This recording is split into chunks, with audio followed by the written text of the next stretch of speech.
একটা ছোট্ট গ্রাম, নাম তার এতেমকো।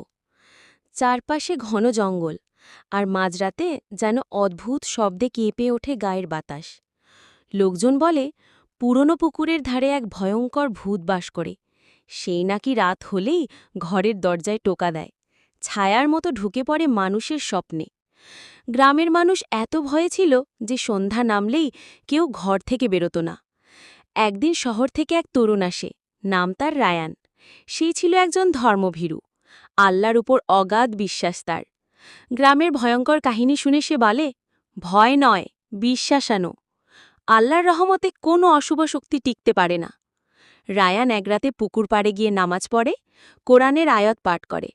হঠাৎ বাতাস থেমে যায়, গাছের পাতাও নড়ে না। সেই রাতেই গ্রামের সবচেয়ে ভয়ঙ্কর বাড়ি, যেখানে কেউ থাকত না, সেখানে আলো জ্বলে ওঠে।